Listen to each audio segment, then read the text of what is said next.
Board exam 2024ની તમારી hall ticket આવી ગઈ છે. તમને તમારી શાળામાંથી આપી પણ દેવામાં આવી હશે, અથવા તો હવે એકાદ બે દિવસમાં તમને મળી જશે. પરંતુ મિત્રો, એ સાથે તમારે કેટલીક જરૂરી બાબતો યાદ રાખવાની છે. એની આપણે આ વિડીયોમાં વાત કરવાના છીએ. તમારે હોલ ટિકિટમાં કેટલીક માહિતીઓ જરૂરથી ચેક કરી લેવાની છે, જોઈ લેવાની છે. આમાં જો પણ કોઈ પણ મિસ્ટેક હોય તો તમારે ફરજિયાત એની નોંધ કરાવવી પડશે બોર્ડ એક્ઝામ પહેલાં, પછી કંઈ પણ થશે નહીં.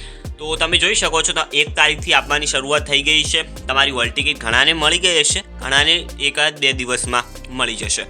હવે આ જે હોલ ટિકિટ આવે છે એની પછી તમારા હાથમાં આવે એટલે તમારે પહેલાં તો એની એક ઝેરોક્સ કઢાવી દેવાની છે. ઝેરોક્સ તમારે ફરજિયાત આની એક કરાવી દેવાની છે. ઓકે, કારણ કે જો કોઈ પણ સંજોગો વરસાદ જો તમારું જે મુખ્ય હોલ ટિકિટ છે એ ખોવાઈ જશે, તો એના જો ઝેરોક્સ તમારે કરેલી હશે તો તમને ફાયદો થશે. તમે એ લઈને તમારી સ્કૂલમાં જઈ શકશો. એટલે ઝેરોક્સ તો ફરજિયાત છે, કારણ કે એમાં તમારે જે સીટ નંબર હોય છે બધું જ એમાં લખેલું હોય છે. તો પહેલે તો તમારે એક ઝેરોક્સ કરી દેવાની છે. પરંતુ તમે જ્યારે શાળામાં જશો ત્યારે તમારે તમારી ઓરિજિનલ જે હોલ ટિકિટ છે એ લઈને જવાની છે. એની સાથે પહેલી બાબત આ થઈ ગઈ. બીજી બાબત એ છે કે તમારે તમારા વિષયો જરૂરથી ચેક કરી દેવાના છે. આપણે ટૂંકમાં સબ લખી દઈશું, સબ્જેક્ટ. ઓકે, સબ્જેક્ટ તમારે જરૂરથી ચેક કરી દેવાના છે. તમે કઈ પરીક્ષા આપવાના છો એ તમારે ત્યાં તમારા હોલ ટિકિટમાં લખેલું છે, અને એની સામે એનો સમય લખેલો છે, તારીખ લખેલી છે. તો જરૂરથી બોર્ડ એક્ઝામનો જે ટાઈમ ટેબલ હતો એની સાથે તમારે જે હોલ ટિકિટમાં ટાઈમ લખેલો છે, તેમાં વિષયો લખેલા છે, એ જરૂરથી ચેક કરી દેજો.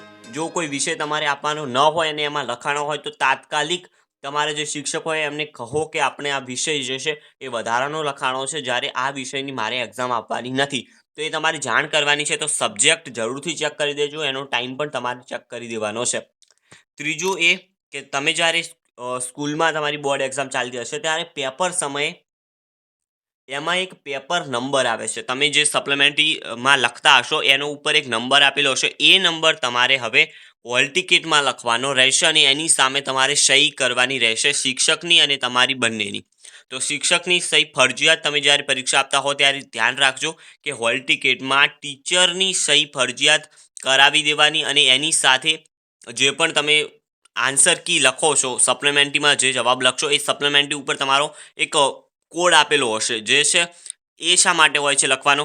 તો એ લખવાનો એ માટે હોય છે કે કોઈ કારણસર તમારા જો માર્ક્સ તમારે સુધરાવવા હોય, તમને એવું લાગે ઓછા ખૂબ આવ્યા છે અને પાછા તમારે સુધરાવવા હોય, અથવા તો નપાસ જે મિત્રો થયા હોય અને એમને આશા હોય કે આપણે પાસ થઈ જવાના છીએ જો ફરી ચેક કરાવીશું, તો એના માટે પછી તમારે નંબર આપવો પડશે કે કઈ નંબરની તમારી સપ્લિમેન્ટરી હતી, તો એ પછી એ નંબર દ્વારા ચેક કરી શકશે.